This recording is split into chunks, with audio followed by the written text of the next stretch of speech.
Andre Smith, our presenter for today. He is the founder and CEO of Flip and Floss, a rewards-based gamified fintech platform helping parents and students build financial literacy, curb emotional spending, and avoid costly debt. Drawing from his personal journey of overcoming poverty in Spanish Town, Jamaica, and later navigating $50,000 in personal debt after immigrating to Canada, Andre is passionate about empowering families to make smarter financial decisions and create generational wealth. Recognized as one of the top 25 Canadian immigrants in 2024 and Entrepreneur of the Year 2024, Andre has become a sought-after speaker, clearly, on financial literacy, entrepreneurship, and the future of money in the age of AI, very key. Throughout his work with Flip and Floss, community initiatives, and mentorship, he continues to inspire the next generation to build wealth with discipline, knowledge, and confidence. Ladies, welcome, Mr. Andre Smith. I hear divine, I'm the same person. Please don't sue me. You see the disclaimer. Okay. Thank you. All right, so we are protected families from fraud, and today we are going to talk about financial management. And this is just a little photo here of me. You know, my aunt is so weird. She always has like a lot of these pictures. So whenever I need something like this, I'm like, send me a picture from my childhood days that depicts this, and she'll just go into the vault and she'll find it. But can you tell which one of these am I? Like, who's me? Are you at the back or are you hiding with the shirt? Ah, let me tell you. You tell me. I think you're in the front. In the back part? Yeah. Do you think this one? I think the Okay. little one is you. Which one? This one? Yes. Okay, this is my sister, my older sister. That's your sister. Yeah, this is me. Yeah, so yeah, that one's right. Okay. This is my older brother, and that's one of our friends. So, yeah, we are tackling 3 major issues through Flip and Floss, and we are almost, relaunching our updated platform. But the first one is helping parents to be able to coach their kids. So we built a proprietary AI tool that we call our agentic financial coach that works with the parents and the kids to help them to make smarter financial decisions. And we're tackling the $1.9 trillion in student debt in the US. That's rapidly growing and mostly affect youth of color. And we actually just signed our first partnership in the US with the city of St. Pete in Florida to bring our platform there and helping to break generational cycles. So that's really what we're about. The truth here is money is no longer just math. It's emotional. It's an emotional currency. It affects our mood. It affects every aspect of our existence. And there's studies done in Canada that shows that financial stress is the leading cause of stress. And here's the real truth is that us, our kids, and so many people were getting information from TikTok and influencers. And don't get me wrong, there are people online who know exactly what you're talking about, but sometimes it can be challenging to learn in all the noise. All right, so our agenda for today, and I have a Tim Hortons gift card for whoever with the bingo. So anyone here love bingo? I was just I'm heading to Jamaica tomorrow. I was telling my friend, if you're ever from Jamaica and you play bingo in Jamaica have a vibes to it. Like, here they call the numbers, like they say, B number 1. In Jamaica, they said, number 2, dopey, cash pot, So there's a whole vibes to bingo in Jamaica, which I absolutely love. But I have this bingo sheet here.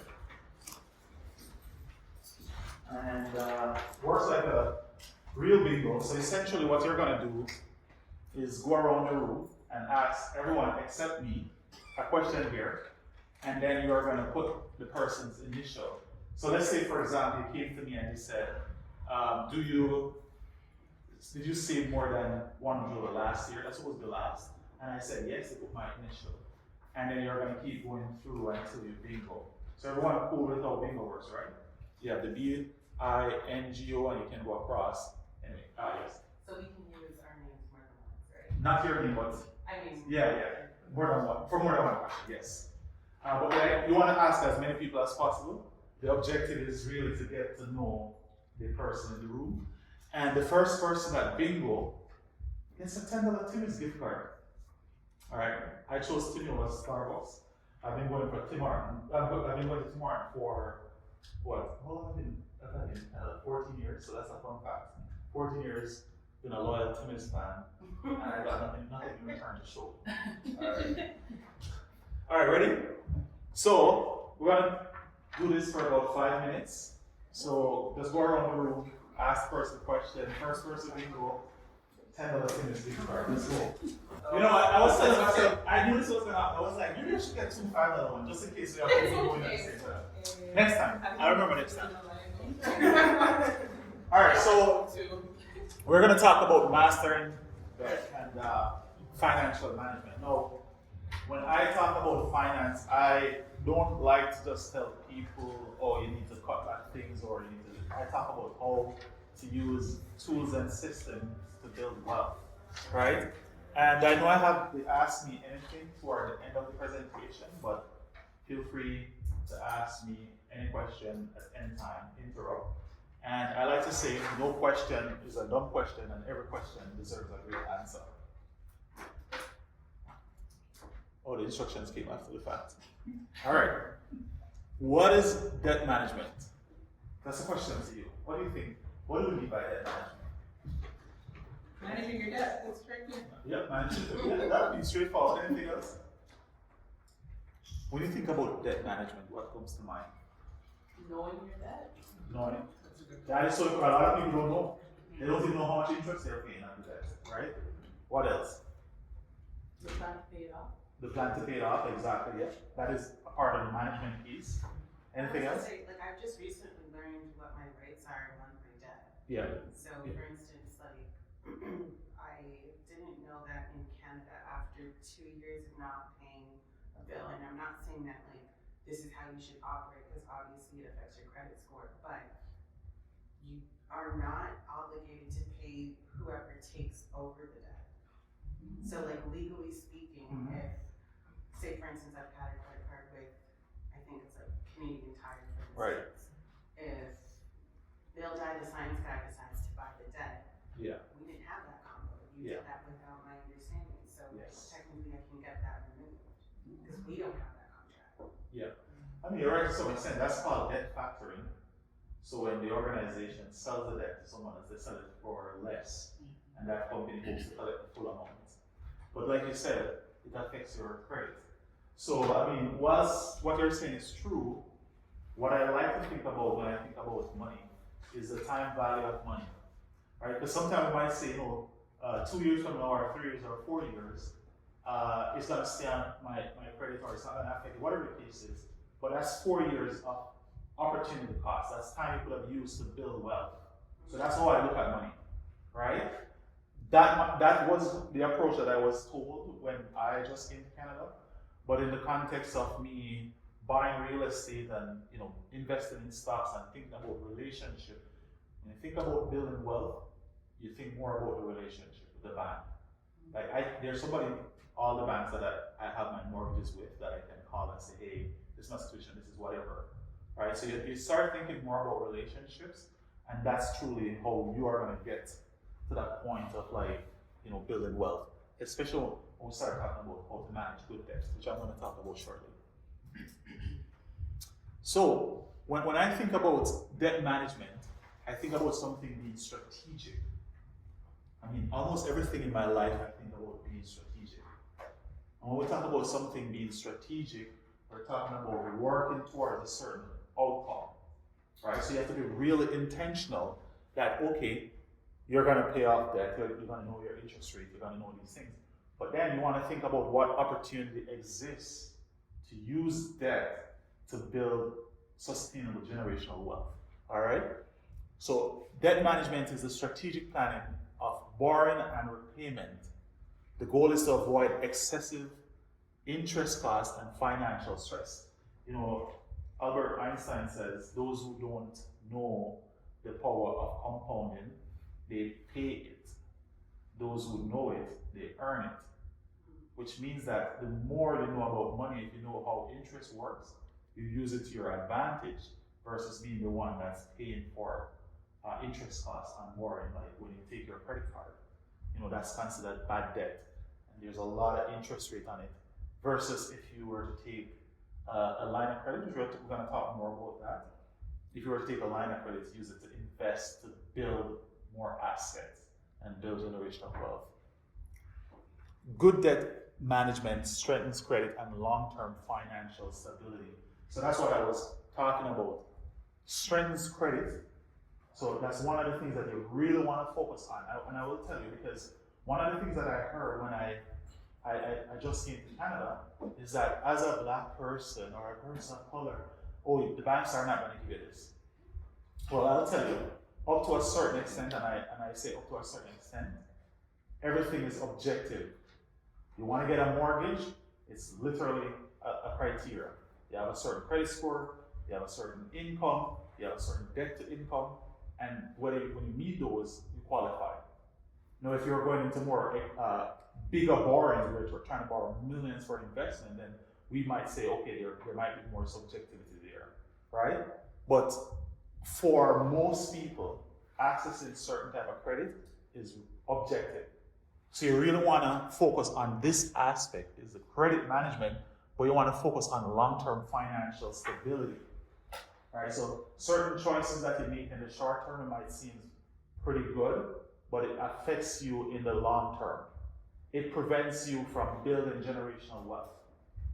It prevents you from building good relationship with your banking partners. And I'll tell you that my favorite banking partners are Jamaica. It's funny, I was talking to someone at JMB recently, and about one of my mortgages, and I said to her, I said, you sound like somebody would give motherly advice. I'm going to tell her my problems anyways. And she laughed. And I told her, and she gave motherly advice. I mean, I could do that with a bank here in Canada. The customer service would be like, hey, sir, I have to move on to the next call. Right? But that sort of relationship allows you to navigate the nuances and the complexities of the financial institutions. So we're going to talk about good debt and bad debt. Before I say it, I want to ask you, do you know what the difference between good debt and bad debt is? Any idea? Some debt might help improving your credit score, for example.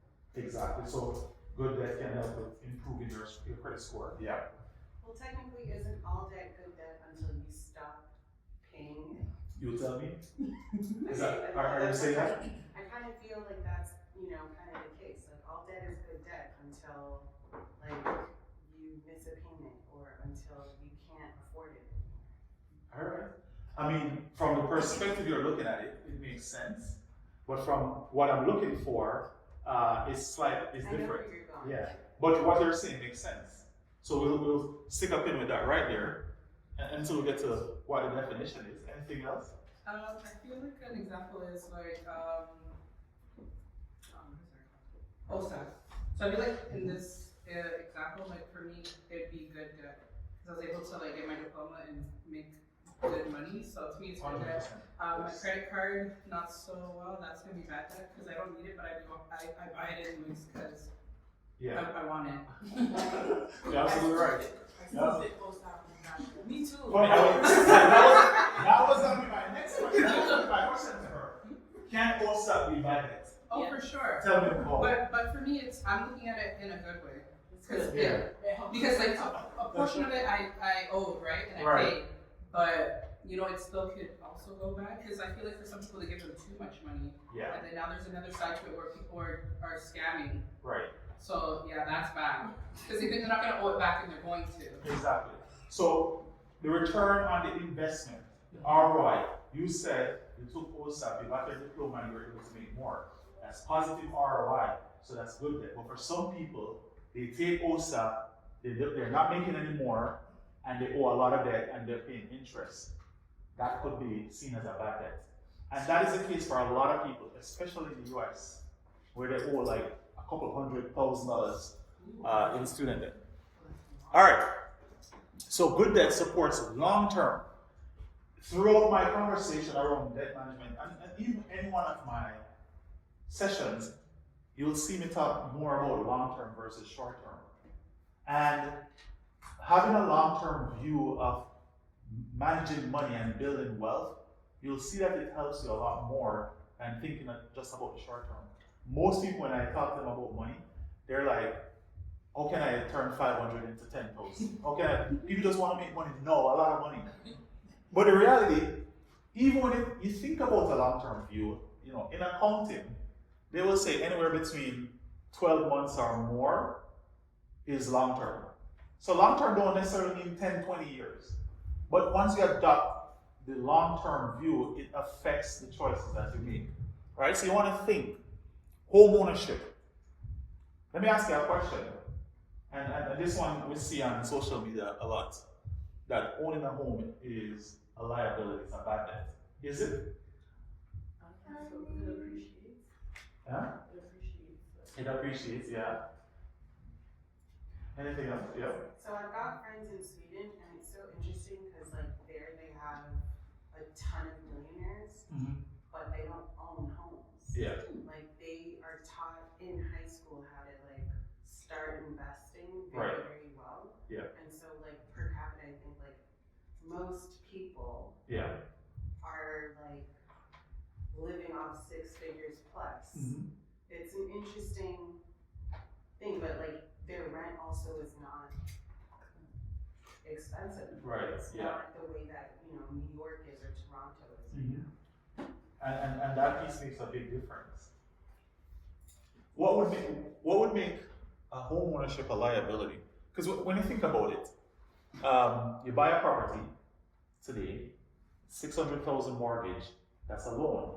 You owe to that. There's no value. It's a liability, right? And it's a liability with added expenses. Now, for you to convert this into something that's paying you and potentially an asset, you have to be earning from it, right? Which is why some people rent the property.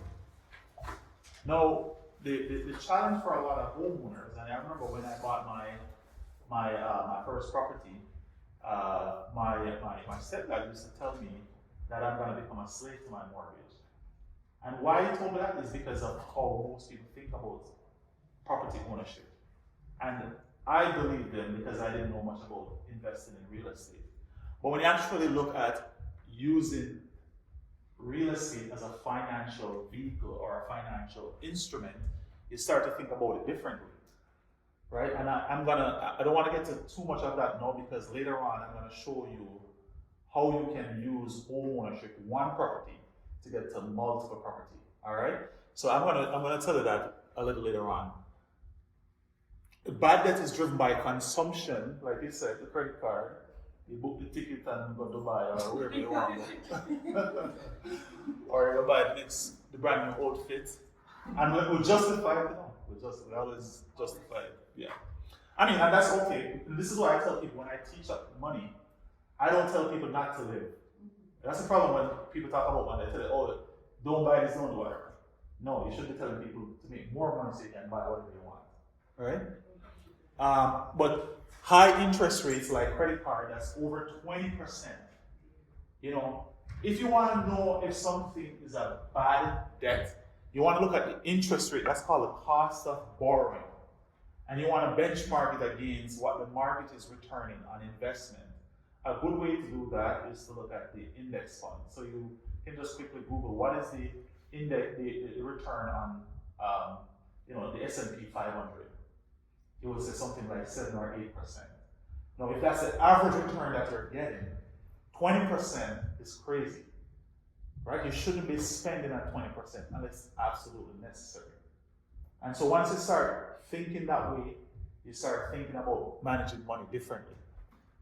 Sorry, quick question. So is there a way to get a credit card down to match the index fund or no? No. Banks, yeah, they typically don't change the interest rate on the credit card. If you have a line of credit, then you can probably negotiate the rate down. Okay. But no, you probably have to get a new credit card altogether that's giving you a better rate. Credit card in and of itself is not bad. Like, I don't want to make it seem like credit card is bad, because credit card is, you know, you have points, you can earn points if you're paying on time, especially. It makes sense. When you want to travel, there's sometimes insurance, you know, auto insurance, liability insurance, right? So credit card used correctly have benefits. So I don't want to make it seem like it's a bad thing. But if you want lower interest type of debt, you have to more look at line of credit. Okay. Yeah. So key question to ask yourself when you're thinking about whether or not something is a good debt or a bad debt is, does the debt create future value or only short-term gratification? Right? If it creates future value, when we talk about time value of money, you know, we say that $1 today is not the same as $1 tomorrow. I mean, Toronto alone tells you that, right? They say, well, $3 can't buy a bread no more. How much one bread now? $7, right? Bread is crazy. So $1 today is not the same as $1 tomorrow. So you always want to think about the future value. If I invest in this today, how much can it become 5 years from now, 10 years from now? And so if you're thinking about building wealth, mind you, I never grew up rich. I don't know how many people here grew up rich. Most rich people, they have to borrow money to get to where they want to go, but they do it prudently. All right, so now we're getting to my favorite side, which is investing and using debt, because this is why I was able to move from one property to multiple properties, right? Your first objective when you're talking about using debt to invest, these are some tools here. There are several types of debt that can be used to build wealth. Namely, we have line of credit, home equity line of credit, and refinancing. Anyone know anything about any of those three? What is a home equity line of credit? Who wants to tell me what home equity line of credit is? Ela. Hmm? So when you use the equity that you have in your loan Exactly. purchase. Yeah. do other things. Yeah. When I just came to Canada, she's so funny, my uncle's wife. All she ever talked about was the equity in her home and how she had the equity for retirement. It was heartbreaking for me when I didn't know anything about investment at that time to know that people tricked her into selling her home prematurely, losing all that equity. And if I knew what I knew now then, I would have prevented that, right? So when it's important for us to understand what that equity meant. You know, she knew that there was money in the property called equity, that's for retirement. She didn't never understand the full extent of what that meant and how it can appreciate or expand her investment. So when you own a home, the difference between the value of the loan and the fair market value, what you can sell the home for, that difference is equity. So if you took out a mortgage of $600,000, and you bought it for $600,000, and the property is now $800,000, then you have $200,000 in equity. That, you want to repeat that? You good? Yeah, give me my hand. Big numbers. Don't think about big numbers. No, just, you can do that math on me. Sure. So, is there a marker? And then use this. Yeah, the red one works. You bought the home for $600,000. Yeah. Oh. So purchase home. Nice.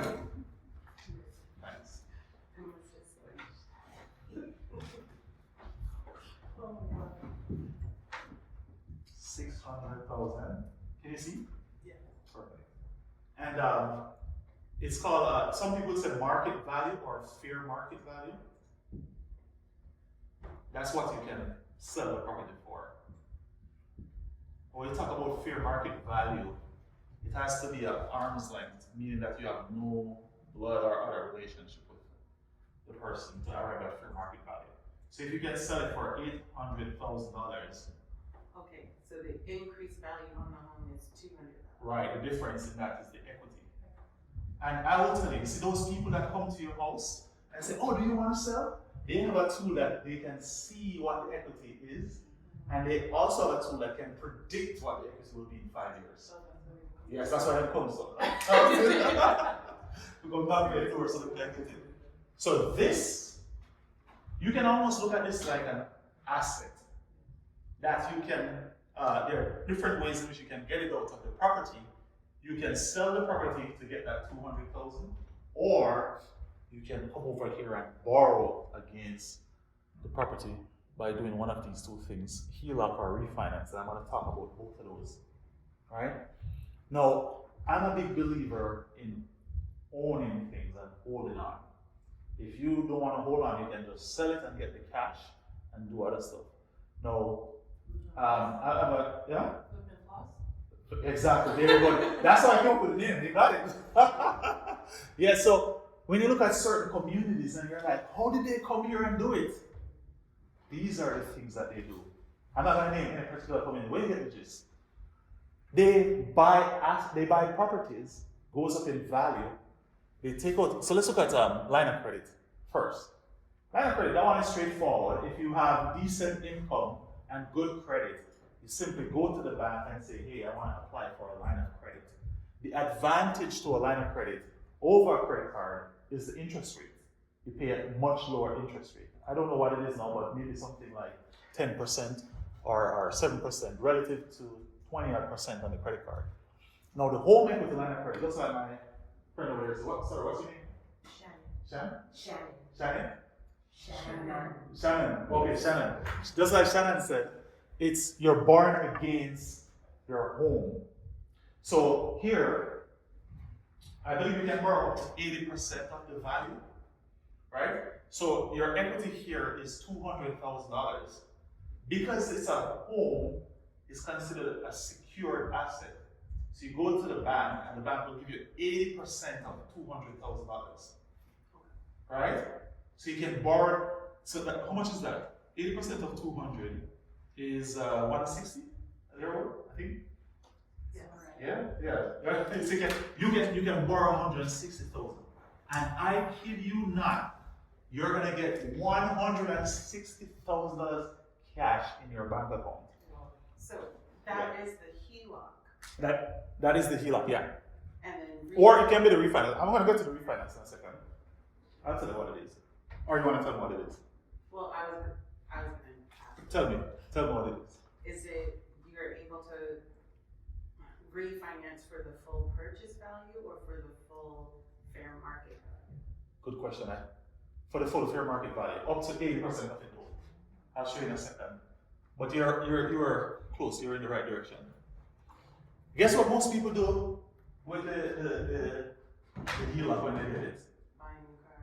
Buy a new car or a borrower. They buy liabilities. So guess what? All of this money done, and you now owe. Instead of building wealth, you now owe $760,000. Wait, hold. All right, so you took out a loan, right? The HELOC here, 160. You get this? Right. Mind you, your mortgage initially was 600,000. Your property is now worth 8, and you took out 80% of the 200,000, 160. Right. But you use this to live a lavish lifestyle. You do your garden, your neighbor see it and say, wow, nice garden you have there. But Huh? my question is, how is it that you would owe $760,000 instead of just 160? Because you still have the mortgage. You still have the mortgage here, 600,000, and you took out the additional 160. So That wouldn't be the case if you paid off the home. if you took this 160, I mean, you wouldn't be able to use this 160 to pay off the home. No. What I'm saying is, if the 600,000 was paid for. Oh, like it's all paid off. Then instead of 600,000 equity, you have 800,000. Equity. Yeah, you have a full 800,000. And then if you were to use up the whole 160 that you borrow, then you only owe 160. Gotcha. Oh, okay. But most people use this to buy consumer stuff, and so they go back into more debt. But what if you use this to buy a Popeyes franchise or a KFC franchise, or buy another property? You see what I'm saying? So when you see people out there owning all of these businesses and franchises, I mean, there are different ways that they do it, but this is one of the ways in which they're able to acquire so much so quickly. And this is HELOC. So you're either going to use this to buy more asset that will go up in value, or you're going to buy asset that goes up but also gives you cash flow. So you build a second stream of income, right? That's giving you more money monthly, but also building wealth. And that's one of the ways that a lot of people move from one property to multiple or owning some other type of business. That was not my strategy. My strategy was refinance, which you were very close to getting, and I'll show you how that works. So let's say it's very similar. So let's say my mortgage, what I'm going to change, I'm going to use the terms mortgage instead. I'm going to keep fair market value. But I'm going to say my mortgage here, and this is with TD Bank.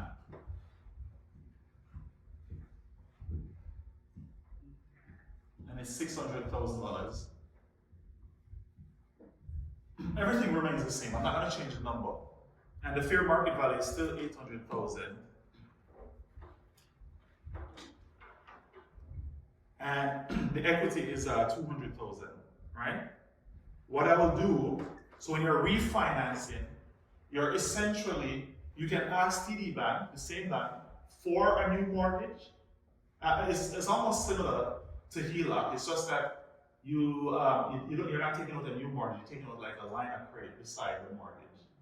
But the difference with this is that you're taking out a new mortgage, a second mortgage, right? You can take it from TD, or you can take it from a different bank altogether. So I'm going to use a different bank as an example. So let's say I went to BMO, and I said, BMO, I want to refinance my property because I want to take out $160,000. Now, instead of like a line of credit, I wish I had a comparative chart you'd be able to see.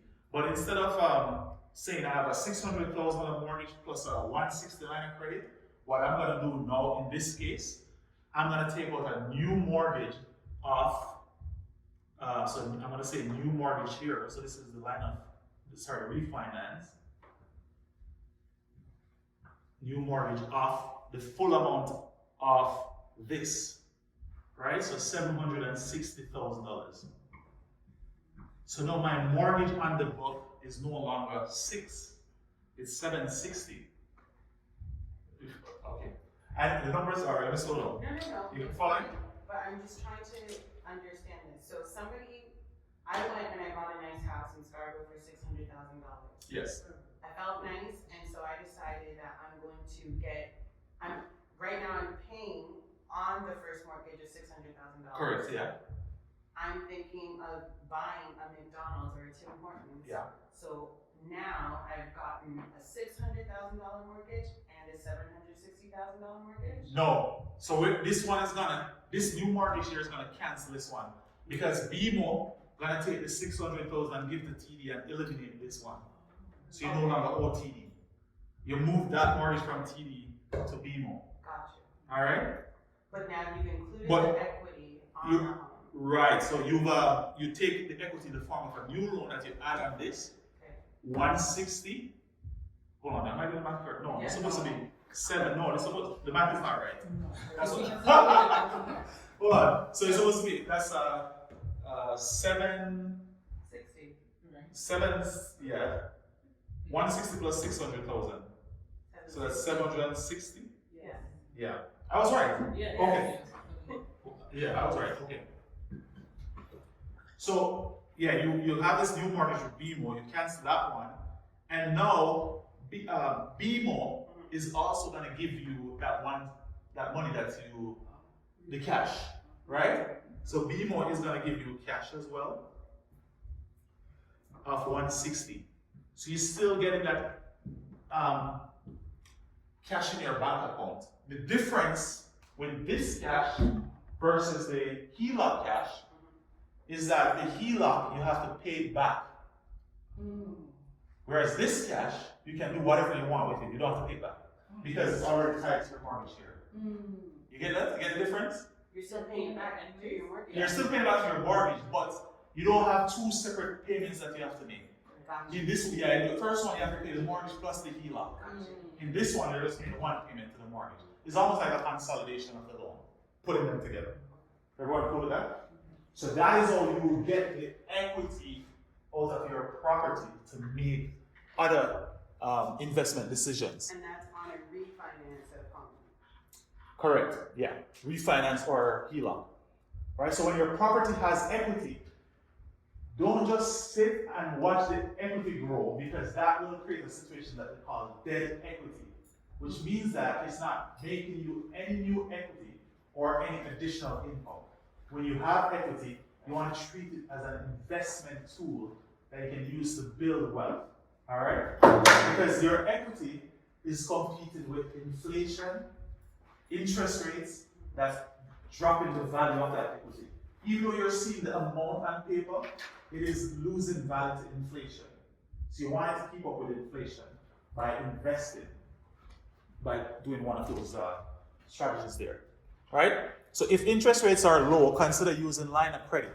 Now, because I'm an investor, during COVID, when I bought my first property in 2020, well, most people said, don't buy because it's COVID or whatever. But I know when you're an investor, you have a consumer mindset, you have the investor mindset. The consumer mindset says everything is closing down and nobody's going to travel, so do not invest. The investor mindset says wherever there's chaos, there's opportunity. No interest rates are low, there's no competition, there's the best time for you to buy. So you have to understand those two different thinking.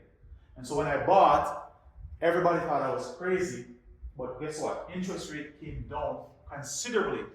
So I bought at 1.7 something percent. Interest rate at the time was very low. And then during COVID, nobody was buying. So banks were offering 1.2%. So I refinanced and I dropped my monthly payment by $500 per month because I refinanced at 1.2%.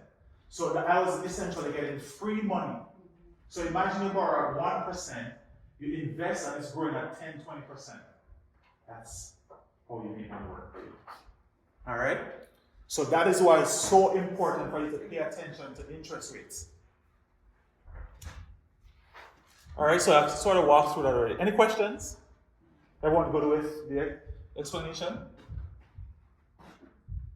Don't tell me you're good enough, then you're going on. All right. What's your best or worst debt story? You want to share your best or worst story? Yeah. Best or worst debt story? Oh, there's so much. I know that. I tried to start a business. I tried to fund it myself, but I had no sense, and I didn't know, people borrow money in order to invest in a business, but me, so I'm gonna do it myself and rack up my credit card, rack up my line of credit. Now, where's the business? Where's the money? You're left with that. Yeah. I mean, experience teaches wisdom. Right. You get better at managing money. You get better. You understand the nuances of certain things. Like, I'll give you anyone else wants to share before I'll share a non-debt story. Okay. Could have been an awesome one. So I lived in Alberta and I'm a music teacher. Mhm. And what I was doing out there was amazing. I sent kids as young as 9 off to Juilliard. Mhm. A lady came up to me, she was ready to hand me a check for millions of dollars. Wow. And a house. Just so that I could open up a music studio. She was like, you can live upstairs, you can do this, da-da-da-da. She's like, we can talk about a 3-year plan where in 3 years you start paying me no interest back. Mhm. I said no, because not even my parents could ever hand me that kind of, you know what I mean? There was nobody in my life who could just throw me that kind of money. And in that moment when I saw all the zeros, I was like, car. I would love a Steinway piano. I was like, let's do it. And that's why I said no, because I was like, that would be a lot of debt to get it back. And you gave up that opportunity. I wish I had. I mean, especially when you are somebody, at the time,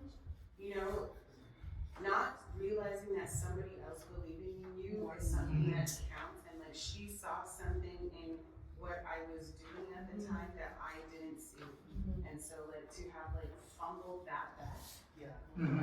I could have a Louis. I'm going to show you something based on what you just said. I'm going to ask a question.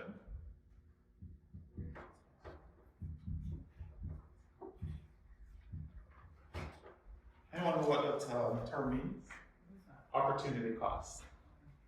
I've never heard it. Never heard of it? Stressing me out.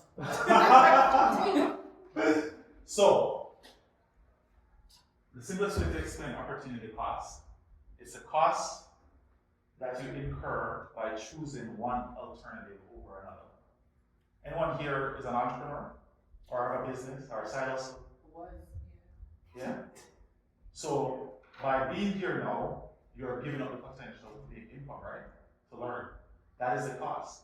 You could have potentially closed a sale for $1,000, but you're here. So when you choose one alternative over the other, you're giving up something. The challenge for a lot of people is that we never take in the opportunity cost into consideration, and it ends up costing us a lot of money. So if you really want to make good decisions, you always want to think about the opportunity cost. No decision is still a decision. A decision is a decision. And you want to look at the alternatives at all times. Can you say the definition again? The cost of choosing one alternative over the other. I've had a lot of bad stories. I'll tell you, like, this, a lot of people tell you that entrepreneurship will break you. It literally will. Like, it's broken me multiple times. And I've had to learn and relearn certain versions of myself that I never knew existed. But along the way, you learn like certain nuances. Like, for me, my monthly mortgage costs on all my properties exceed $10,000 every month. And I can't tell you that I've been able to keep up with all of them every single time.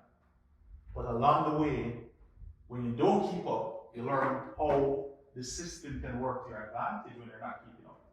Right? So that's why it's really important not to just, you consume what you're learning today, but going and implementing it is also very important because you get to learn how to actually navigate different financial situations. So a very important part of financial management is actually managing, doing it, putting yourself out there and getting exposure. All right, we're going to talk about budgeting foundations. When people talk about budget, most of the time they need to cut back, right? Or you need to use a budget to cut back on expenses. But when I talk about budget, I talk about how to make more money. For me, it's all about making more money. Because cutting back only matters when you're not making enough. If you're making enough, then you don't feel the need to cut back. Am I right? You're right. All right.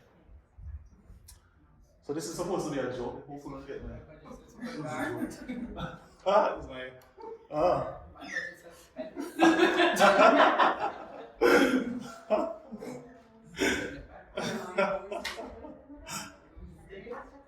All right. So this here is sort of like budgeting 101 in terms of how to manage your finances. So they say you have the 50, 30, 20% rule, 50% towards your needs, 30% towards wants, and 20% towards savings. Now, if you're looking for a basic strategy, feel free to implement this. But keep in mind that this will always work for everyone. When I was trying to pay off my $50,000 worth of debt, my approach was very different. I cut back significantly on my needs. I never really had no needs other than my apartment that I was living in. And to cut back on it, I got a roommate, right? And my focus was on paying off my debt. So almost all my earnings was going toward paying off that $50,000. I built a side hustle. I was doing taxes on the side, and all of that money went toward paying off the debt, and I was able to get out very quickly. So you can manipulate the numbers depending on your goal and how quickly you want to achieve that goal, okay? I'm going to show you, we're going to explore a budget together. Did we make a copy? The budget? Yeah. And then I'm going to show you, talk about different, let me ask you a question. There are 7 streams of income. Anyone know what the 7 streams of income are? You should have the budget template. What are the 7 streams of income? Is it done? Passive. Passive? Passive work. Is that one? I mean, some of the income falls under that category. So that's more like a broad category. So you have passive and you have active income. You know, the passive one is, where you have to, when it comes in, like rent sometimes. Active means you have to be actively involved in earning that income. But the 7 that I'm talking about, I mean, they can fall under either or. Employment? Employment, that's the first one. You're onto something. No, we got it. All right, let's go. So that's salaries or wages and salaries. I don't like the term wages. I don't know who came up with it. All right, wages and salaries. Anything else? Allowance or spousal support? Oh, I wasn't spoken. Okay, I mean that would probably fall under wages and salaries. But you're not working at I'll put it over here. I'll put this under here. Spousal support and allowance. That would fall under wages as well, and allowance.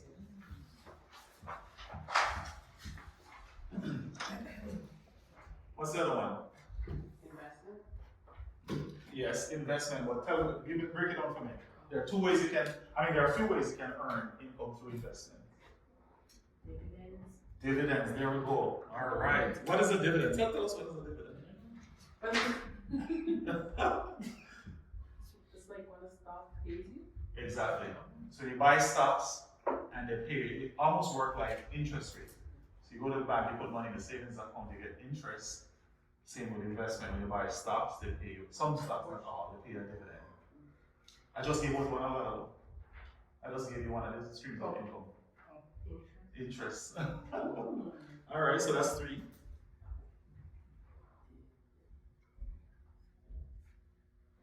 All right, let me ask a question. So I authored this book. So every time it's on Amazon, and this would fall. Royalties. You get it. So this would fall under passive income. Royalties. So that's another type of income there. So we have 3 and 4. So someone here said they're entrepreneur. What type of income we're earning there?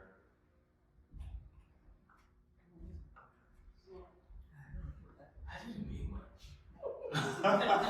Yeah, it's deep, but like after you pay off, After you pay all your expenses from your revenue, what's that called?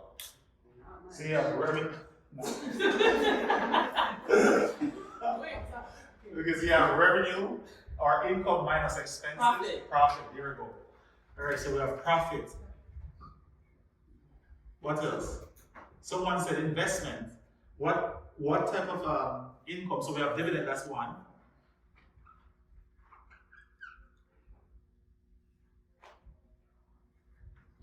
So if you bought a property and you get a tenant, what do you earn?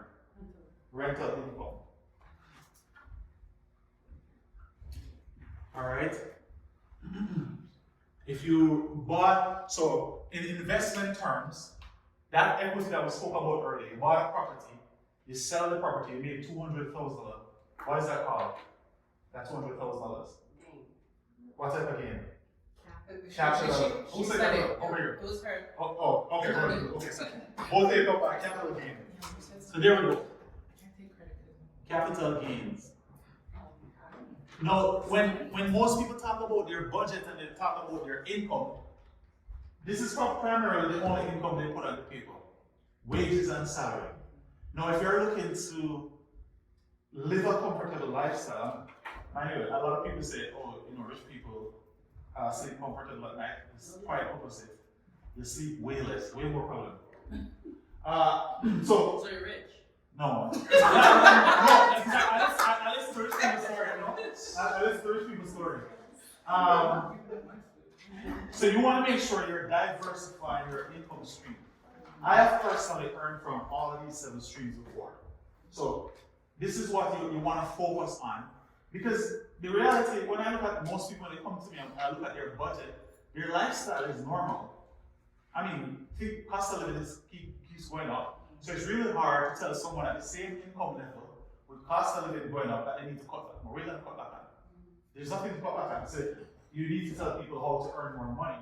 So you get your wages and salary, you put some money into a stock, like for example, Enbridge, it pays about 6% or 7% annually dividend. Interest income. Alright, actually, we're gonna classify this together. We're gonna classify as worst and best. So I'm gonna put W and I'm gonna put B. So you think wages, would you say that's a W or a B? Worst or best? Way to earn income. It's an L. Okay. So it's a worst. Okay, go. You said it's a worst? I don't think so. Well, if you know you go to work, you're gonna get paid. It's the best. Guaranteed. Alright, so it's okay. Guaranteed. So your grandma said B with a G, best guaranteed. Alright. Somebody said M for mutual. Which one? Neutral. For this one? Sorry. Which one? No, the first one. Number one, you said M? And M for neutral? Okay, so neutral, okay. What about the second one? Is that the good or like you say Best. best? I'd say best, yeah. Alright. Interest. Best. Income. Best, alright. Royalty. Best. Best. Profit. Best. Okay. Rental. Worse. So worse, okay. Okay. Which one? Yeah, so Capital gains. sometimes Worse. Capital gains.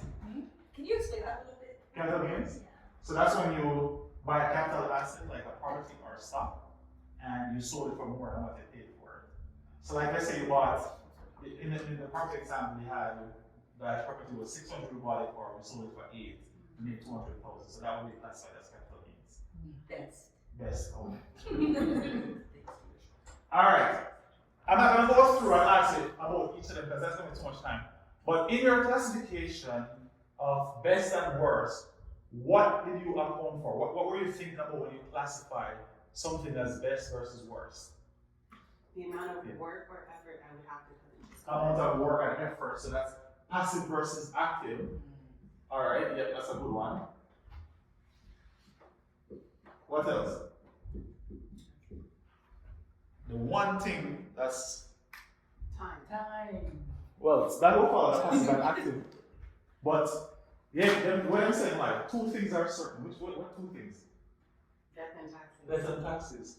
Did anyone account for tax when they were considering his earning type? Yeah, the first one. The first one. Which one? Which one they tax the most? The salary. The salaries. So how is it best? It's not that big. I didn't say it was No, no, no, it was a best. I didn't speak for that. I said L. Neutral, okay, neutral.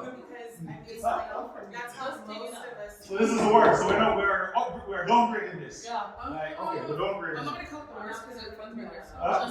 Where put it? Keep it in. But I want my gross pay. I don't want. Right, no, for real. Like I don't want. This is the worst because guess what? You're trading time for money and you're getting taxed the highest. Oh yeah, that's true. Yeah. Does that make sense? Yeah. No. Exactly. W. No, but you're saying No, makes dude. sense. Right. So you want to focus on as much as, I mean, all your investment doesn't have to be passive because my business that I'm growing now is very much active and I enjoy doing it. So don't follow social media. I think all this stuff needs to be passive. But you want to have as much passive and things that are taxed favorably. What are the things that are taxed favorably? Capital gains. In Canada, we have what is known as principal residence exemption. So if you bought your first property and you live in it, even if you sell it and you make 10 million in gain, because it's your primary residence, all that gain stays in your pocket. So isn't that good? Good. That's what I would BG for. But even if you sold another property that you don't live in, it's only half the gain gets taxed versus the entire gain. Right? And when you look at a lot of these profits, there's a lot of flexibility here. If you travel and go Bora Bora on your wage, can you write off the Bora Bora trip? No. But if you have a business and you say you're going Bora Bora for a conference, you can write off the trip. Whoa. So you see how profit makes more sense? So you want to understand the time, active or passive, and the tax impact on the income when you're classifying, all right?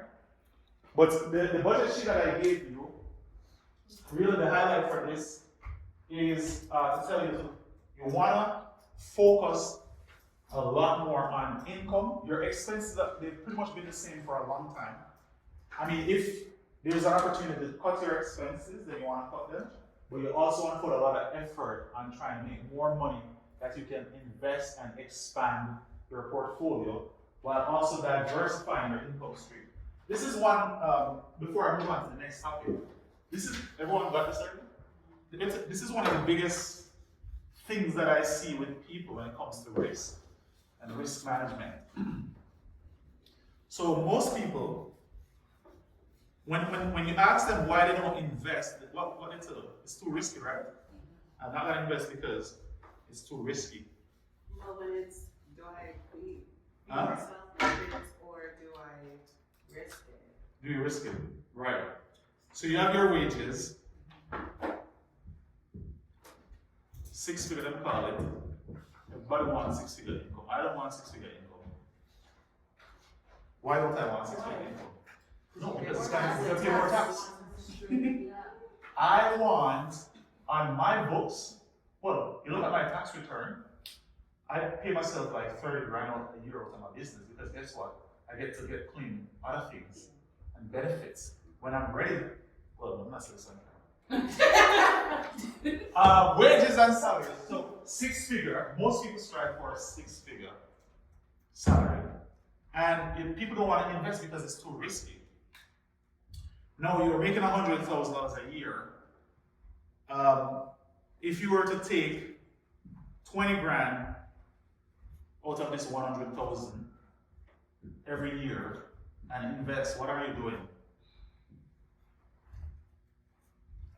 Starts with a D. What are you doing? Diversifying your risk. In other words, you're de-risking your income. Right? Look at the pandemic. What happened to most people? They lost their job. They only had one stream of income. So when you tell yourself that you don't want to invest because it's too risky, by having one stream of income, you're assuming 100% risk to that income, which is more riskier. Right? You see that? So you always want to have different streams of income. You always want to put your money in other things so that it's working for you in other ways, so that you can truly de-risk your situation. All right? Just wanted to highlight that because it's one thing that I hear all the time. People trying to avoid risk. I don't, savings, I mean, it's good to have savings for emergency. You want an emergency fund. But savings is not a long-term strategy. Why? It just sits there. What's happening to it while it's sitting there? Maybe it's earning 2% interest. 2%. What's the problem with earning 2% or 1%? It's not much. It's not much, but what is killing it? It's inflation. Because inflation is higher than 1%. So you're technically losing money. So you want to be invested in things that's outpacing inflation. Alright? The bank's not going to tell you that because when you're going, you put your tip. They're going to say, put 8 grand in this account, you pay no monthly fee. Yeah. Or the switch to another bank that's not paying, you charge no monthly fee. Because guess what? The bank's going to take your money and invest it into something that's giving them more money, right? So this is why we have to understand the nuances of how money works. Money to me, when you show me a $100 bill, I don't call that money, I call that cash, which is trash. Investors will tell you that cash is trash. Money is in stocks, real estate, businesses, things that make you more money while you sleep. All right? You said money is in stocks, real estate, and... Real estate, business, any type of asset that's making you a lot more money. All right, so when we talk about, when it comes to managing money, there's no black and white formula to navigate money because when times get hard, it is hard. Really, you want to have the skills to navigate those difficulties, right? And finding the little things that work. Like, when I was a consumer, I used to say, okay, I need to pay all my bills all the time. But when I'm an investor, I literally sit down and ask myself the question, which one can I avoid without any real consequence? Because sometimes you don't have enough cash, right? And so you're going to intentionally avoid ones that have the least consequence, right? So as you'll see, it's not always about paying everything on time, but really manage your money in such a way, because if I have bill A, that if I miss if I'm late on the payment, and I call them and I'm like, hey, I'm late on the payment, and they say, okay, that's fine, there's no consequence. Versus bill B, where if you're late, they're gonna charge you 50% penalty.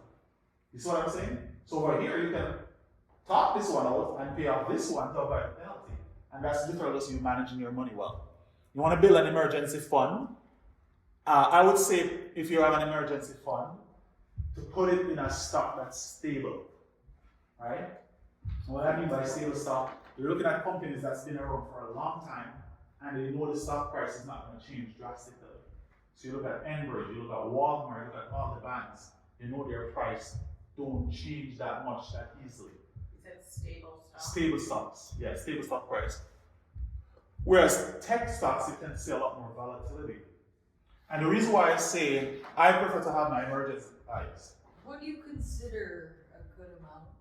to invest. Yeah. All right, so let me give you a situation. If you put $10 in the bank and you get a 100% return, how much you just gain? $10, right? Is that good for you? The return is good because you can't earn, 100% return is good, but the amount you're getting back is not good. If you put 100,000 in the bank, you get $100,000 back. Is that good? Yeah. Right. So the more you put, the more you're gonna make. So when and I like to use an example when I tell people about investing, because people say, oh, so we can start with $50. I mean, you can know. There's nothing wrong with that. But how much you gonna make on that $50? So that's why even if you're starting with 50, you want to keep doing it over time and let it grow so that you get better return on your investment. All right. Now the reason why, any other questions by the way? Okay.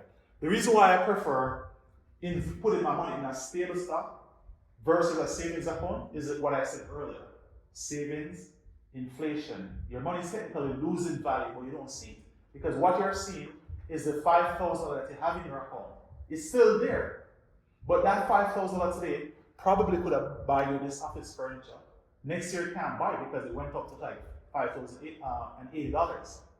Right? So it's losing money because things getting more expensive. So you want to put it in something that is going to appreciate more rapidly and potentially give you dividend. Here's the other part of a dividend strategy that makes investing so attractive for me.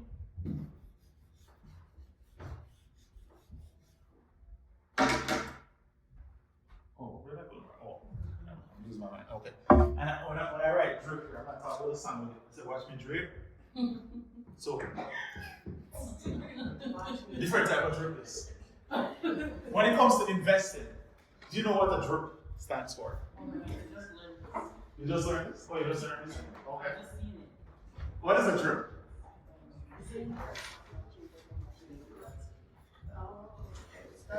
Dividend, reinvestment,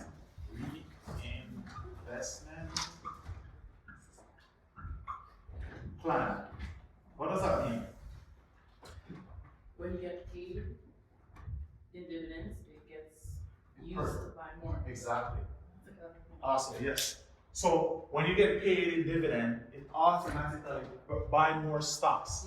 And that creates a bigger compounding effect. That is what you call let your money work for you. So your portfolio could literally grow without you having to put any more money in it. Yes? You're going to tell us where to buy these stocks then?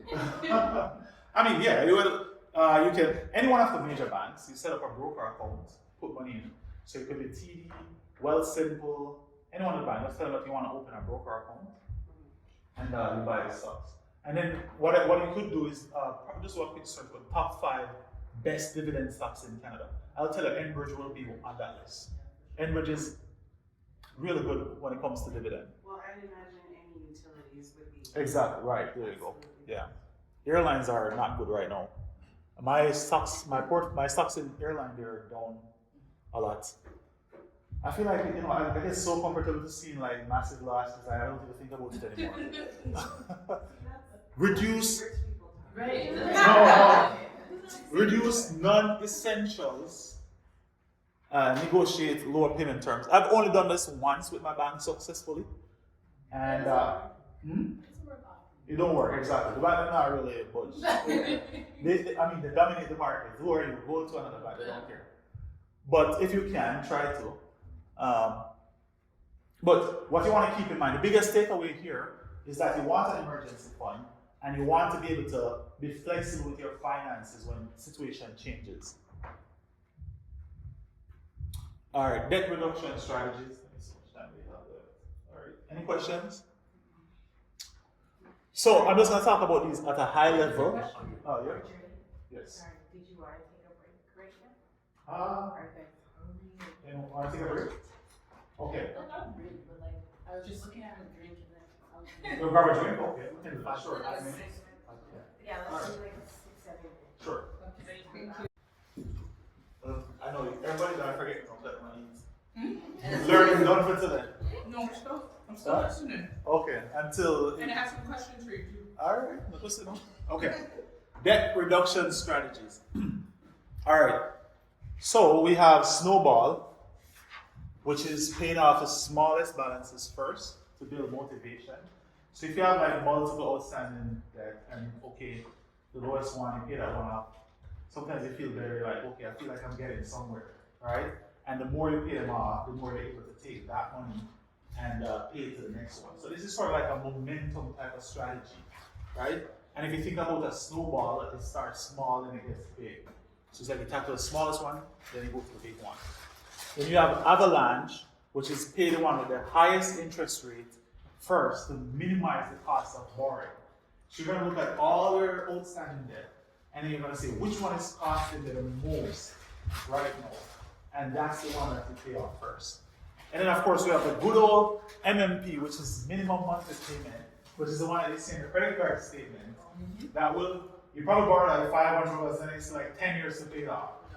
Right? So you make the minimum payment each month. Which of these do you think is the best strategy and why? I think it's Yeah, Which one? Avalanche? Why? because it saves you on interest. Yes. The highest. Yes. And I mean, I would say, I mean, they're all serve different purpose, but I personally like Avalanche, just like you said, the interest rate. Like when it comes to money management, I'm really big on interest rate. The more I can save, I mean, there are going to be situations where you just can't avoid it. You just have to go through the moment, but you always want to pay attention to interest rates. What if, okay, interesting question here. What if you can't make any payment at all? What do you do? Call them. You reach out to them with a sad story. That's what That's I did. the work. That's That's what I work. did in the pandemic with my cell phone, and I only paid like $40. Yep. Sad story does work. It does. So Colin, what else can you do? Huh? Is it sometimes? Sometimes. Yeah. Depends who. Yeah. But I mean, if the person pick up the phone not budget, just call back tomorrow. Yeah, get somebody else. Get someone else. What else can you do? I think a lot of like credit cards and banks, they have programs for people Mm-hmm. that are going like hardship programs. Right. Yeah. So Exactly. that's an option. Yeah. And good point. So you want to ask, what services or programs you have available can help?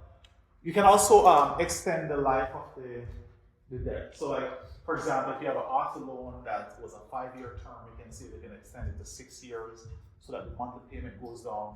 Right? So you want to think about what can be done in your situation to help manage the situation that you're in if you can't pay any of these. Right? The other thing that you can do, which we'll look at some of the different strategies, is what is called debt consolidation, right? So if you have multiple payments that you're making each month, you can try to get a loan that can put all of them into one monthly payment, and oftentimes at a lower interest rate. All right? So I just gave away what debt consolidation is. So let me show you an example here.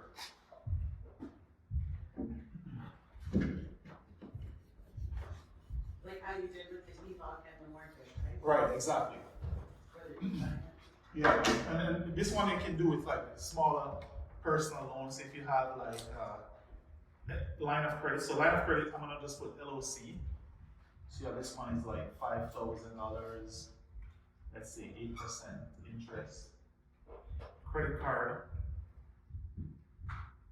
9,000, 22%. and then maybe other loans, like I don't know, like $1,000. I just put 1,000 because it makes it easier to do the math. And then let's say this is 4%. So a consolidation, you know, like you could literally, if you have good credit and the income, your total debt outstanding here is $15,000. But the problem with this is that you're paying 3 different interest rates, 3 different monthly payments. Your average interest would be somewhere, what, 30, you pay total interest here of 34%. So your average interest is somewhere about 16 something percent each month, right? Too much. So your average interest is over 16% that you're paying every month. If you could go to a bank and get a line of credit, a new line of credit for $15,000, let's say 6% interest, then you'd be saving 10%, right? You just get one new loan to cancel all 3 of those. Yes. So you would get the line of credit, they would auto pay the debt. Yeah. So what they would do if it's Line of credit. right. So they're gonna ask you what you're doing with the line of credit. They tell them that you're trying to consolidate. They will automatically pay those money to those banks and close the account on your behalf. And then you'll have it. So you can't tell them that you're gonna do that and then take the money and do something else.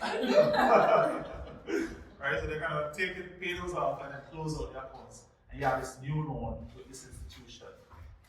Right?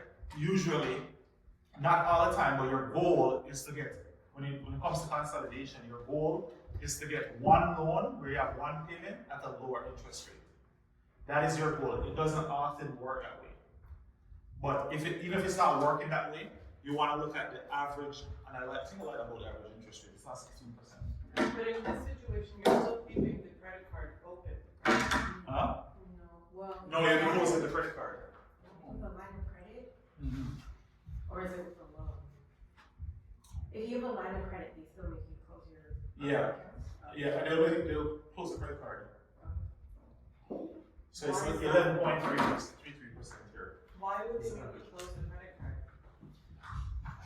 Because they will be carrying. Because they don't want to carry too much debt. Yeah. More than, you know, because one of the things that the bank will look at when they're assessing you is your debt to income. So like how much income you have and how much debt. They try to, like, I would say, I think somewhere in like 34% or lower works better for you. The moment you hit 40 and higher is when they start to see you as more risky. You're relying too much on debt. Right? You know, and you know how to get to debt to income, so like it would be whatever your earnings is. Let's say it's $100,000, and you have outstanding debt of $40,000. Then it's 40%, right? So whatever the debt to income is.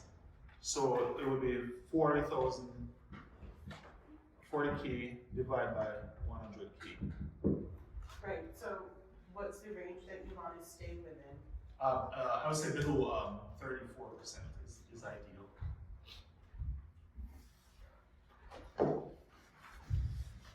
All right, going back to, everyone know how I did 11.33% for the average interest? So I took all the interest rates, so I have 1, 2, 3, 8 plus 22 plus 4, that's 34, and I divide by 3. Okay? So it's the amount of products. So total interest rate divided by the amount of products that you have.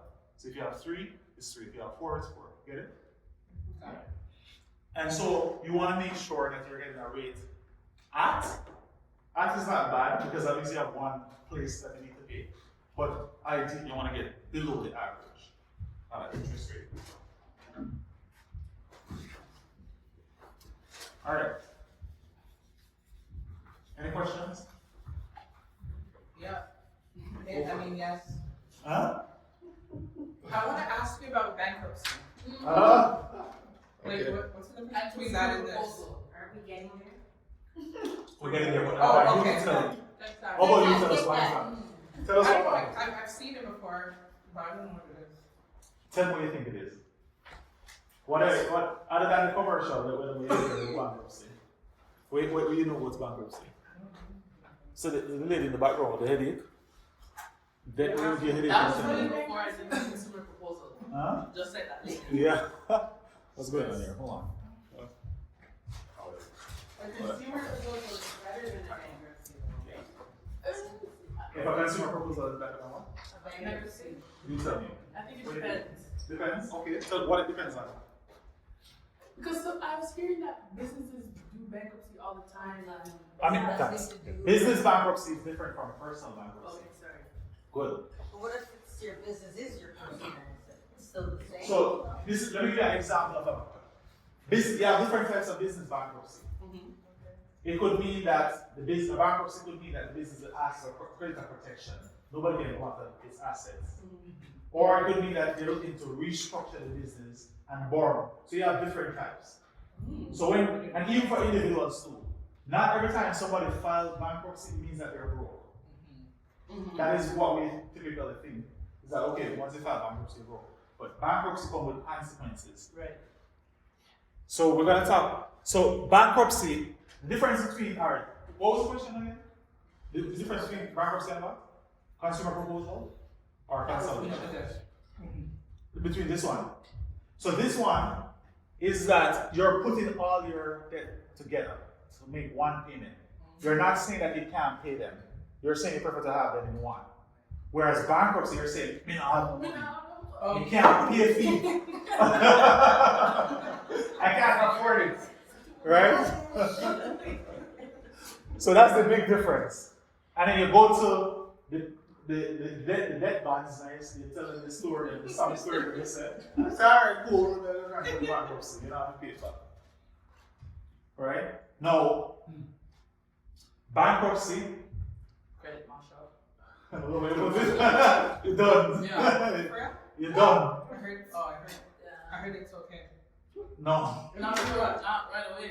That's not right away. It's gonna take time, but that's gonna tell everybody that you're not reliable. You can't get mortgage. You probably can't get car because you know the car people are sharp. You can't get mortgage. You can't get a line of credit. Huh? Oh, 7 years. How much years? But not only that. In Canada. Here, what if in your career, right, and you want to become one day get promotion to be the CEO of the company? Guess what I'm gonna ask you? Have you ever filed for bankruptcy? Damn. Why is that? That's my What's personal that business. reason? It means they can't manage the business. That's not That's true. different. That's not true. People need second Right. chances. So even though the credit is one element, there are so many other aspects of life where this can affect you. Most boards you cannot serve on those boards because you filed for bankruptcy in a certain period of time. Alright, so I want to take bankruptcy very seriously. It's a last resort, but I would prefer you go to a resort in the Caribbean and go de-stress than take this resort. You get me on? Okay. Good. Not taking Try to stay away from bankruptcy. Sometimes, you know, like, I have this principle. I just Where- don't want to pay OSAP back. I just can't. You know? That's one There's thing no you way can't out of bankruptcy. There's no way out of it. Even Yeah, when you go go ahead, up have to to go to age, OSAP. a certain year, like And that's true. 7 Nova years. Scotia, there's no hope. no, you tried. Listen, It doesn't bother me that it's been there for years. they will grant you taxes so that you Yeah. have your own stuff. Why? Because I want that money. Go ahead, what about the I money? want the money. I want it. No. What about the money? Okay, so back. Okay, cool. So, pros simplifies payment, reduces stress, may extend repayment, which is true. Because especially when you have like money that come from all over, sometimes they pay non-sufficient fund fees because they don't have money to make all the payments, right? Which is actually one of the issues that we're tackling through the app that we're building, is how we can help people not to pay non-sufficient fund fees. I hate non-sufficient fund fees. And overdraft. Mm-hmm. That's worse. Yeah, it's the worst. Consumer proposal. Huh? Overdraft is a trap. Is that trap? Is that debt trap? Literally. I lived in that cycle for over a Me year. too. I thought very quick. Yeah. They make it so nice, you know, protect you in case, you know, the bank are a trickster. Consumer proposal. So consumer proposal is a formal, legally binding debt relief option. So this is where a trustee, a licensed trustee, works with you You go to them and say, hey, boss man, I can't pay the whole thing. You know, no, 20,000, but we can afford 10. And it's all right, I'm talking to the people then. Talk to the people and then we get to drop it to 10. And you agree to pay 10, but on a schedule. And you can't miss none of the payment then, because then it mash up, and then you might go back to only for 20. You get it? So that is a consumer proposal. This again, not as bad as bankruptcy, but it does affect your right? Because when you think about your credit, you're saying your bank is assessing your credit worthiness, how responsible you are. Can I trust you with money? And if these are the actions that you're taking, it's telling them that they can't trust you with their money, right? So it's going to significantly affect your credit. So you want to keep that in mind. And most of the people, yes. I have a random, I'll let you finish, but I do have a random question. No, worries. What steps can you take to protect your kid? So I'll just give an example. I parent separately. Mm-hmm. So I know there are horror stories where a parent has taken something out in a child's name. How do I ensure that nothing happens to my daughter? It's very unfortunate that we people have asked that question. Like, who the hell want to think about taking on something like this thing? Well, it happens all the time. Like, I mean, there are a couple things you can do. I think the first and most important one is just checking. So even though they're, like you didn't apply, you're probably thinking there's no credit history. You can always check to see if there's any history in that child's name. If there's history, it means that somebody took out credit in their name, right? The other thing that you can look at is that you can look at identity theft or some sort of insurance to protect against that sort of thing. And of course, there's insurance on identity theft right now.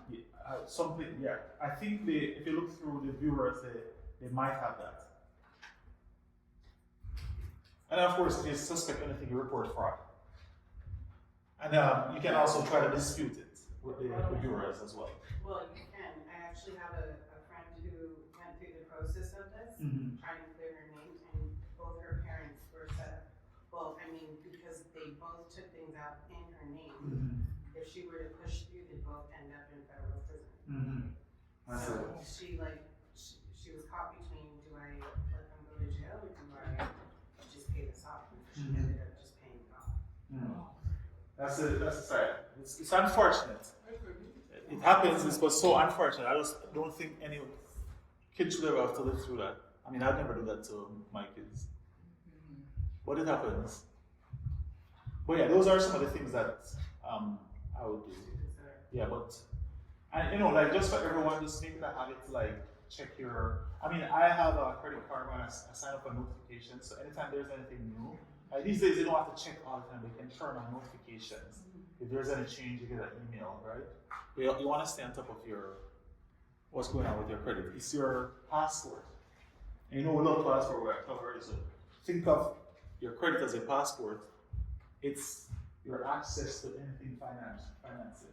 Yes. I'm curious to know what credit score is. Credit is the one you just mentioned. Is that like the most accurate? I know they have like a few. I know some of the credit card lines have, like the app. It will like give you, like a notification like, hey, your credit score, either like went up or down. But like, Okay. I just want to know, is it? Yeah, thank you. I don't know, I have Capital One. It's in my credit score, that's nice. I don't know, I'm like, I don't know if I believe the score they're providing. And it's through TransUnion, I think. But I don't know, isn't there another one? I forgot what's the other one called. Thank you, yeah. There's something here. Yeah. So in Canada, we have two main bureaus that give everybody else a score. Right. Equifax and TransUnion. Everybody else collect the information from either one of these two. So yes, it's accurate. However, sometimes their score might differ on one because they do different things in terms of their calculation. It don't mean that it's wrong, right? So you might be getting let's say you go to TD and TD rely on Equifax, and Equifax say, oh, you're at 630, and then TD say you can't get it. But TransUnion have your thing that's 680. Well, you'd have to probably find somebody, you're not gonna know, that relies on TransUnion. So it's not that it's wrong, it's that there are different factors that goes into why it could be different. Right? Because the formulas that they use, they're not always the same.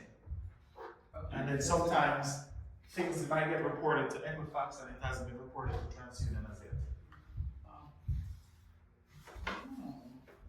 Well, I'm with RBC, so I guess I'll look into see what they use. I don't know. They use both? All right, so this is a quick steps in terms of consumer proposal. If you ever, have to go to a licensed insolvency trustee, so you meet with the trustee, have the trustee propose a repayment plan, and usually, like I said, it's 50% of whatever you're owing. You make a fixed monthly payment every month to the trustee, who then distributes it to the creditors. So, what are some of the debts that can be included in a proposal? So, your credit cards, personal loans, payday loans, unpaid taxes, lines of credit, secured debt you can, which makes sense. It's secured. You just sell the asset and take what you owe. Now, looking at the list here, which of these is the worst type of borrowing ever made in history? Why? It's good. They're 8% interest. How much? How much? No, they kept it at 15% for every one of them. What? Yeah. It's just terrible. Why is it bad? Because you just put yourself in a cycle and you never see your The base. cycle, yep. Let's do the math again. I love to do the math. How much payday in a typical year if you get bi-weekly payment? 26. So, remember what I'm calling? Payday loan. That's what it means? Payday. So every payday, let's say you get trapped in this cycle just like you said, and you're taking 15% every payday, then how many paydays is that? 26. How much percent interest you're paying every year? 390%. Oh my god. So how many paychecks do you even get? I get none. Yeah. Nothing. All that down to interest. Money done. Money done. So that is the worst type of loan ever. You don't look that way because it's, you're going there, like, it's just 15% this payday. But once you get caught in that cycle, 390% you're paying for the year. Or however many. If you do it twice, that's 30%. Do it twice.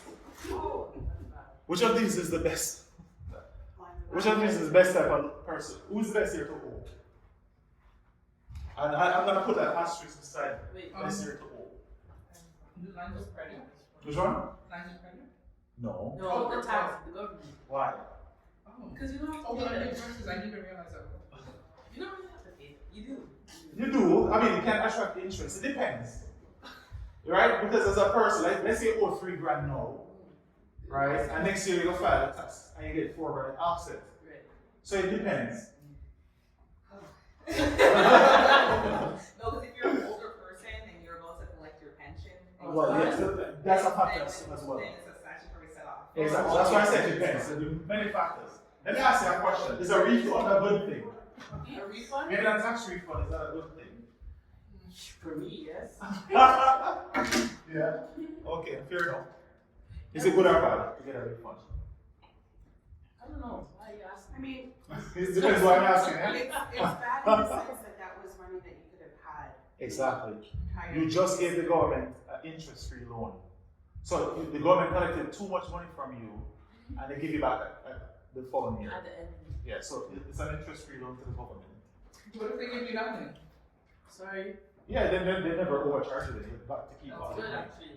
If you owe the government, it means that you get to borrow the government money, and then when the time comes, no, you have to pay back the government. If you owe the government. And then they charge you interest. Of course. Right, they charge you interest, exactly. So they say that these are some of the benefits to the consumer proposal. I've never gone this road, so I don't know if there's any benefit. But this is what they say. I don't think so either. I'm in it right now. You reduce your total debt. Interest stops immediately. You avoid bankruptcy. Collection calls and wage garnishment stops. So I guess if your wage gets garnished, then you see a strategy here to come out of that.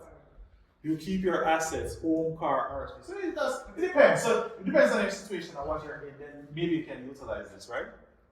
Some consideration, it affects your credit score, typically at R7, Dangerous. right? So R7 and R9, that's really bad, right? So that's a rating. A rating of 7 is really bad. So you know, the banks, they look at this and say R9, R7, them not paying no mind. I didn't even know they had numbers in it. For a duration of up to 3+ years after completion.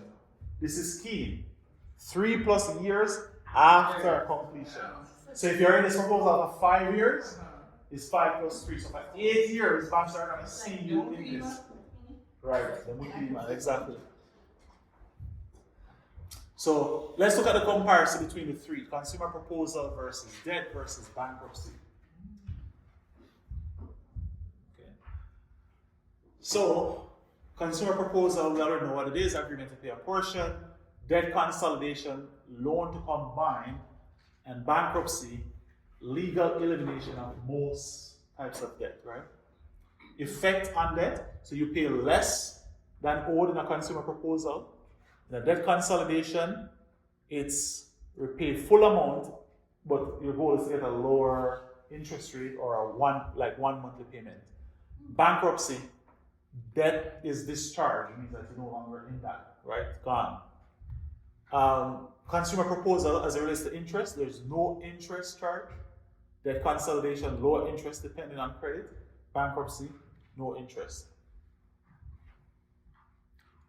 Oh, I forgot about the pointer. So we need to use the technology. Well done.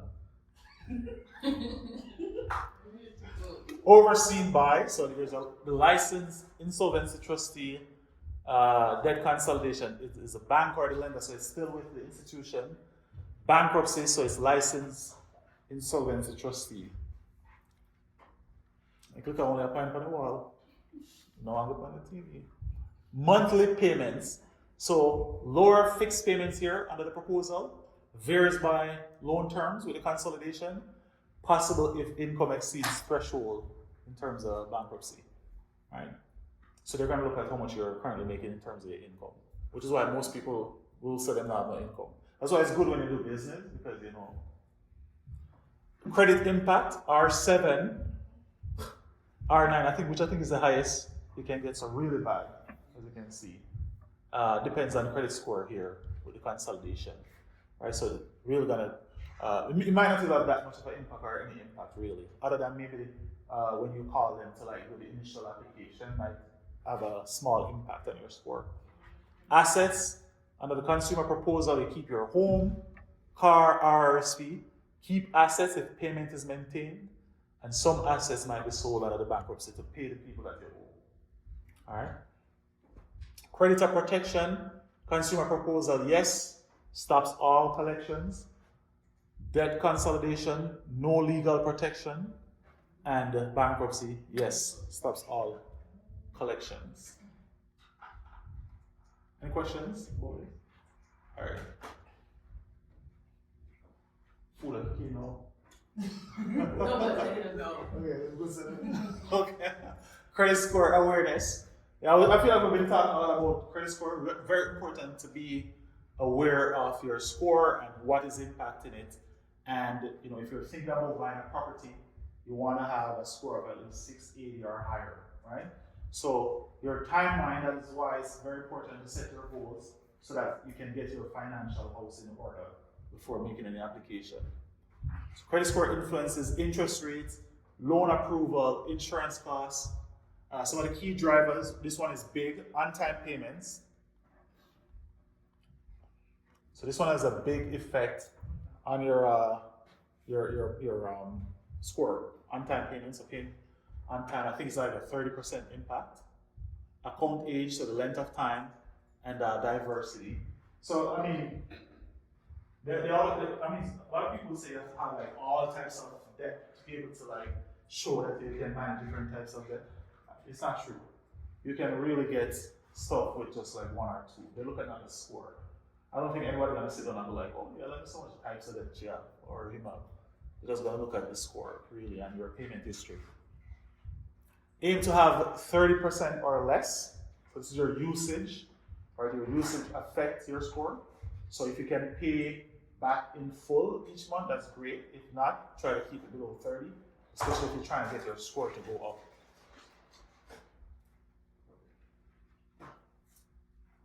So yeah, we've seen this. A lot of people got this advice before, I've gotten it. you're probably, don't pay it, just let it go away. Is that a good advice? I never heard that one before. No? You never hear anything, just make it back collection? No. Oh, okay. Actually, yeah, Yeah. but not from like, Yeah, no, let's not think from about like collection. a friend. But I think that stems from the fact that back in the day, if you didn't pay your debt, you knew that it was gonna eventually come off somehow. Yeah. It still comes out now. It Yeah. does, but I mean, like, it doesn't seem, I know that especially during COVID, Mm-hmm. they have mandated that all debt is to stay. So that's not necessarily true anymore. Mm-hmm. What was that about this? Oh.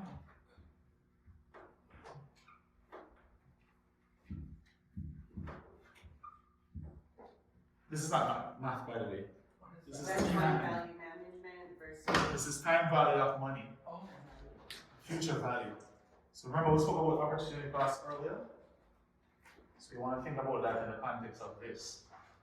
Alright, so you let go to collection, it affects your ability to borrow. Borrowing is an essential part of building wealth. Alright? Time value of money.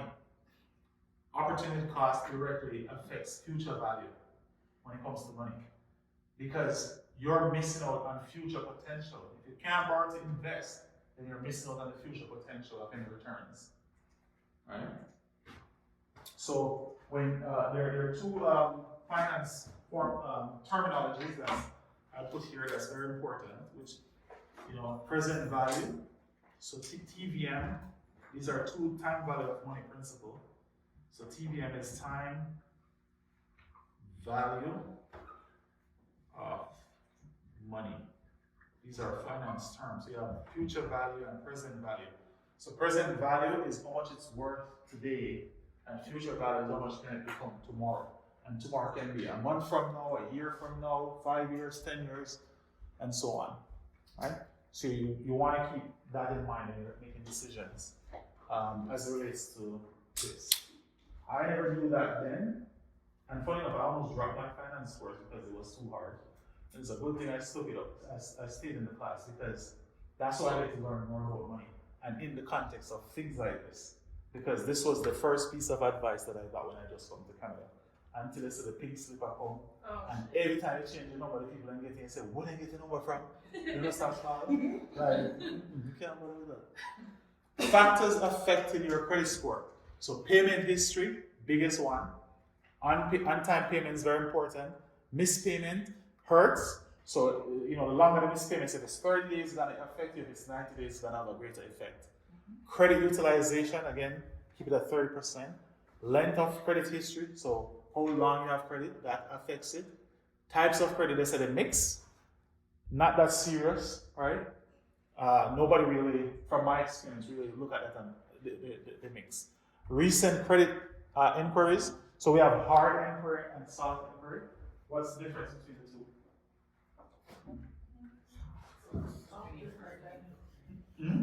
What's the soft one? The soft one doesn't affect the credit. Exactly. So that's when you check it, right? So like, in most cases, you check it, or sometimes creditors will check it in the background. It's not like you ask them to check it. Hard inquiry is when you're going to apply for a credit product and you ask them to check it for you to qualify. That's going to affect it. But why is it affecting it? Huh? Why is it affecting it though if they're just checking? See a question now. Okay, I'm gonna have to go and ask them because I just wanted to know. I don't understand. They're checking. Why is it taking an impact? I don't get it either. I guess they're saying that, like you're probably like relying your need for credit. They don't want me to Sort of pay thing. the bank or not. Huh? They want me to pay the bank or not. I'm the reason. Honestly, like I'm I don't part it of don't the make sense to me. business. What that's what they do. Right? Because Like, the more products you have, then you don't have to pay the fee. all right, this is one of those things where like it don't make sense, but they do it It's anyways. okay. I'm gonna get to the bottom of it. Popular credit myths. So check your score hurts. So we just talked about that. No, it doesn't. Carrying a balance improves your score. Falls, paying in full and better.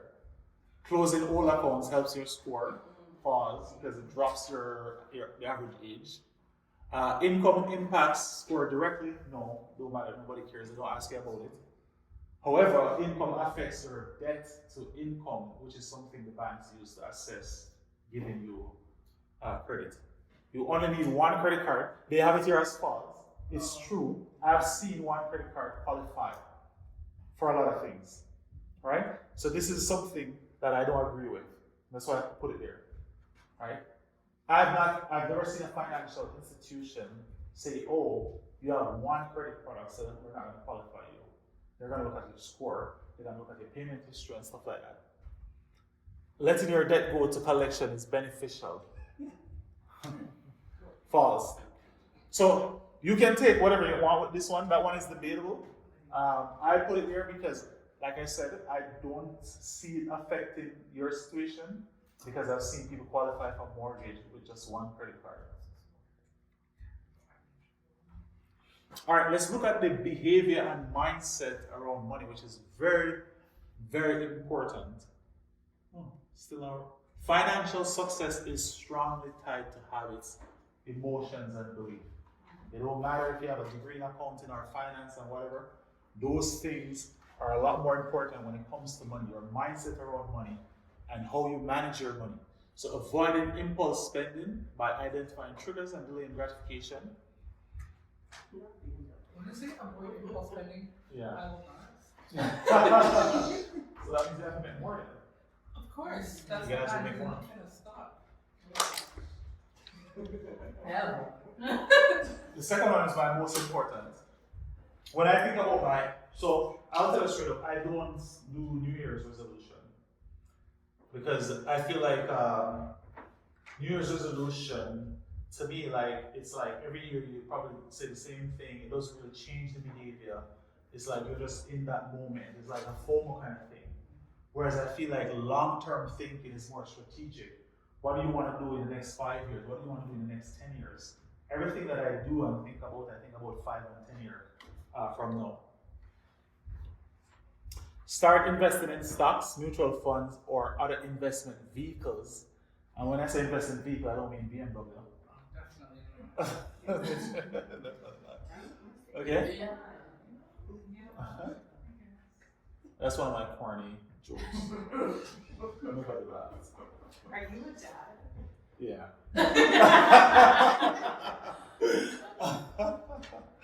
Life insurance. So this is very important, right? And before reading all the text that's there, I want to show you why it's important. There are a few reasons. So you have a house here. And this house is an investment property, and it's the fair market, the FMV. What does FMV stand for? What is FMV again? Fair mortgage. Market? Market value. Yes. So the FMV is equal to, let's say, 900,000. What a dream. Oh man, that's hilarious. And the cost, so you bought it for $500,000. Alright? Now, this is one scenario. So you have the homeowner, I'm just gonna put H I'm not gonna draw no stick man or a stick woman. Alright, homeowner. So now this has a capital gain, right, of $400,000. And then down here, so you have the kids them. So when homeowner dies, this asset gets transferred to kids, right? Hopefully there's a will so that nobody will prove it. No. Guess what kids are going to do? Kids are going to pay what? What kids are going to pay taxes? Yeah. Government always want money. No, if they are alive, the government want money. Because you know that people have to file taxes, right? Oh, You know that? my God. You have to file what's called a final return. What? Ask the government to file They a don't sales. just require Don't get a break on me then? Yes, you still need to file a tax return. 13. So in your will, you need to appoint somebody to file it. Oh my god. So, Sorry. you're, Did you say in your will you still gotta what? Yeah. you should appoint somebody to file the taxes. Wow. We need that. Yes, I learned that this For summer. my son. Mm-hmm. It's important, son. For him. Exactly. So, look at this. Sorry, sorry, just to interrupt. I also learned this summer that you need to call the bank and make sure that your kids are listed as a beneficiary so that they can have access access to the money within less than 30 days of you passing. Because if you don't That's do so that, morbid. if you don't do that, Come because next month, we'll talk about all of it. We're running the state planning clinic. Yeah. So Yes. you guys can It doesn't stress me out. no, That sounds learn fun. it, Yeah. honestly, learn It's it. very important. Very important. So, in this case, so we have gain of 400,000, then 200,000 will be added in income, right? Because it's 50%. And whatever that tax rate is, probably like 26 or 30%.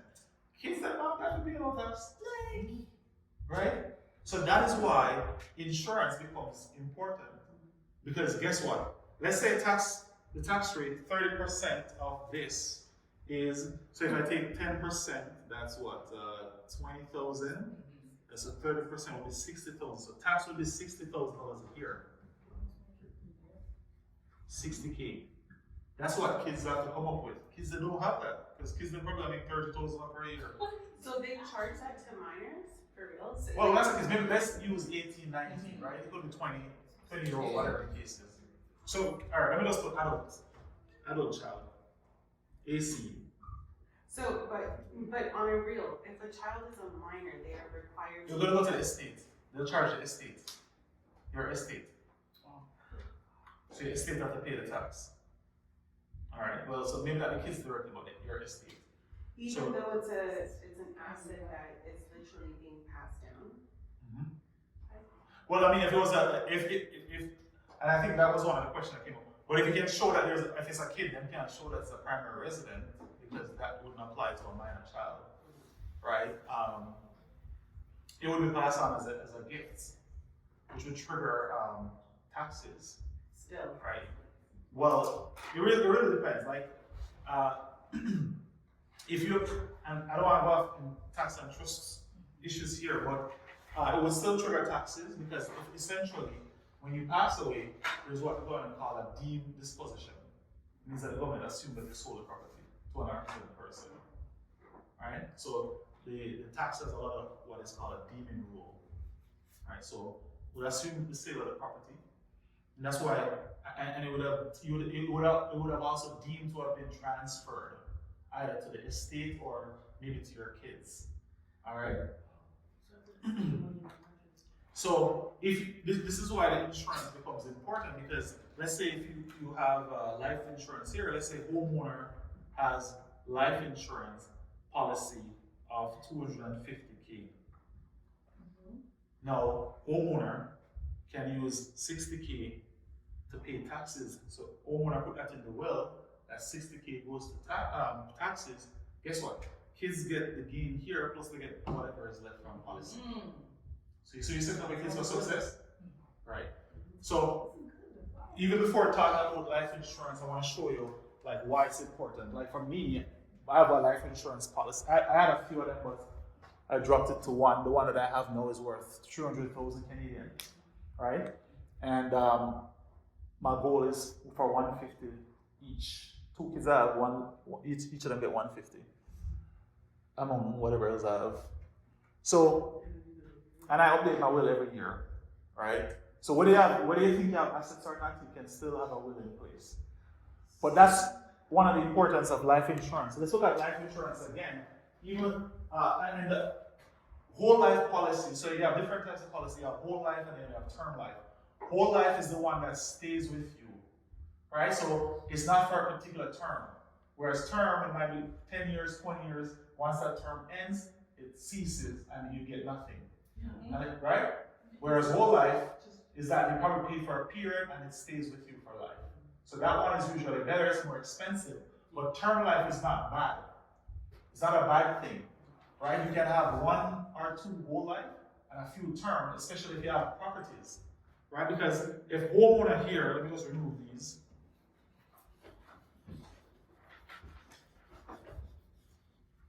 Really quick. Yep. Are we done it for? We're almost done. There's like 2 slides left. Yeah.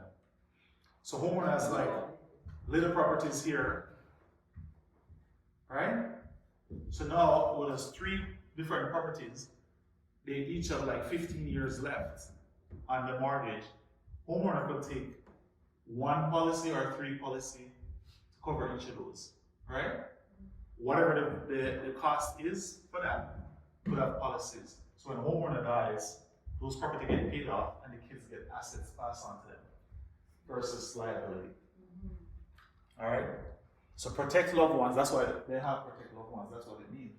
Because otherwise, upon death, deemed disposition take place and the kids are left with tax plus liability. Ensure smooth asset transfer, so help to cover taxes, debt, estate settlement costs, etc. Supports business continuity if you have a business, and avoids forced asset sale and a great estate planning tool. Any questions? So like that. Oh, 2 I slides. have a question for you. Yes. How do you pick a good life insurance? There's so many. Like one day I was trying to choose and I got overwhelmed. I didn't go back to that. It really depends on your goal. That's why it's important to speak to like an agent that you really trust, because it's hard to say one is good over the other. It really depends. Like for me, for example, when I wanted to like put term insurance on my properties in Jamaica, the banks in Jamaica were charging me like almost $200 for a term policy, whereas in Canada I could have got it for $25 and it did the same thing. So of course I'm going to choose the $25 one, right? So it really depends on what your objective is.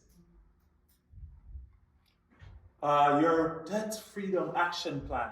So number 1, list all the debt, balances and interest, spoke about that. Choose the method and then set a time frame. Then divide. This is what I love, this is what I did. I pick a time frame when I wanted to pay off my debt, and then I divide my total debt by the pay cycle. So if I owe 40,000, I divide it by 26, or if it's 2 years, I divide by 52, whatever the case is, and that will tell me how much I need to pay every paycheck to get out of debt. All right, very simple formula. All right, are we going to do the case? I think we're over time. Are we over time? Yeah, I think we're over time. Maybe we can take the case. Wait, you want to? Something. Do you guys want to do the case study? I don't want to take it one. Look at it. Is that the one in the here? What happened? This is gonna stress me out. Yeah, maybe we can take it one, but it's probably going to take like another 30 minutes. So yeah. All right. Financial wellness is a journey that requires patience and consistency, etc., etc. All right. Thank you so much for listening. Hopefully you learned something useful.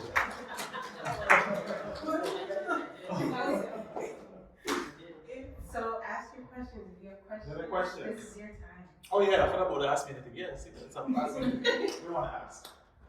Well, I just would like to say this is probably the best finance class I've been to. It was really engaging and I learned a lot. So thank you. Appreciate that.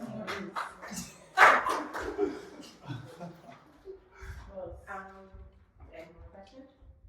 I'd like just to piggyback off of what she said. It's been very informative. I'm usually like, after 20 minutes, I like check out. It's been alert the whole time, so that's really nice. Oh, the food's good too. That's good, yeah. Do you do like, so I know there are people, sorry, I know there are people that do like a stocks class. Are you gonna lead one? Because honestly, trying to comprehend money is hard. Come back Yeah. in January. Go back to January. We were just talking about that. So we're going to do it. Okay, so next month is bills and estates. Okay. January, we're gonna come back and we're gonna do investing, 101. Investing with Armor. Yes. So the flip boss, that's my actual, that's Flip my boss. flip boss. Invest in the flip boss.